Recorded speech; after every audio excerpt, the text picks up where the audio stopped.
Good morning. The balmiest of Mondays to you. Monday, July 27th, and we'll be looking at the 13th chapter of the Gospel of Luke. So let's dig in. He's doing some apocalyptic teaching in here. And so we look into the 13th chapter, the Gospel of Luke. We start out with a Luke exclusive. This is the story of bleeding Galileans and fruitless fruit tree parables. And we get these two passages, one about very specific images about the Galileans whose blood Pilate mingled with their sacrifices, and that 18 were killed when the Tower of Siloam fell on them.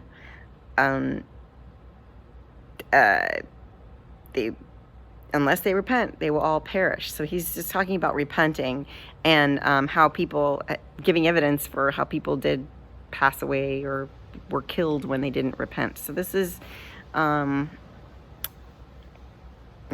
unless you repent, you will perish as they did. Harsh stuff.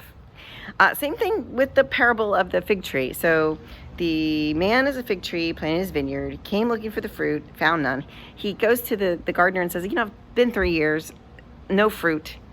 I want you to cut this tree down. And the gardener says to him, you know what? Give me 1 more year. I'm going to plant some manure around the tree and see if it just doesn't take root. See that? Like, oh, a little crack opens up and some grace pours in. So I like how that looks. So that's also exclusive to Luke. And then there is a story about Jesus healing a crippled woman. Jesus releases her of her affliction on the Sabbath. And that's another Luke exclusive story. So we're looking into these Luke exclusive passages, and then of course criticized for healing on the Sabbath.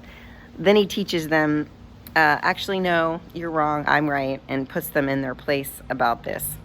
And so that ends the Luke exclusive sections. Then we have the parable of the mustard seed, the parable of the yeast, and the section about the narrow door.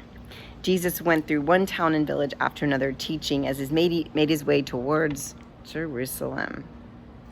And someone asked him, Lord, only if you be saved? And he said, it's strive through to enter the narrow door for many, but I tell you to enter, many will try, I tell you, to enter and will not be able. So he's telling them that there will be another, again, weeping and gnashing of teeth, end times kind of looks. And then he also tells them that there's another little Luke exclusive passage in here where he calls Herod a fox. So they said, Jesus, you need to leave because Herod's looking for you, wants to kill you.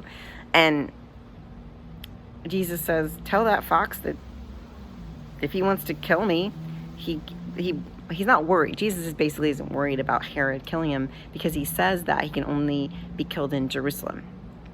And so he sets his sights, after he says that, he sets his sights towards Jerusalem.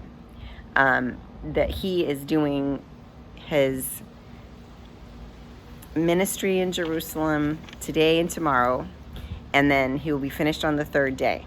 So this is him foretelling his arrest and eventual crucifixion. And he is saying this is the similar thing in all the synoptic gospels. Jerusalem, Jerusalem, the city that kills the prophets and stones those who are sent to it. How often have I desired to gather your children together as a hen gathers her brood under her wings, and you were not willing. So it's, again, God's grace is like trying to reach out, even to whole cities in the city of Jerusalem. The city of Jerusalem represents a lot of things to the Hebrew people. This is the center where the Temple Mount is built. The disciples, if you remember from the last 2 Gospels, they always say to Jesus, look, the temple, look how impressive it is, big stones. And then Jesus says, I tell you, not one stone will be left upon another. So Jerusalem is the city. And when he sets his sights towards Jerusalem, this begins a long time. It's many more chapters later, because there's lots of parables in the Gospel of Luke, that Jesus will end up, the passion of Jesus will happen of course, we know in Jerusalem. So he's setting his sights at this point, at the end of chapter 13, towards Jerusalem. But there's a lot more to happen until we actually get there. So I hope you have a wonderful day and that you will consider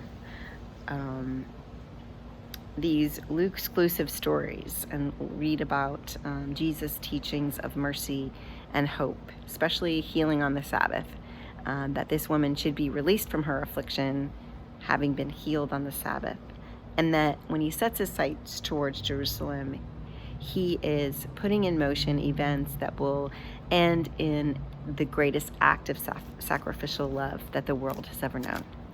So be encouraged and be of good faith. Have a great day.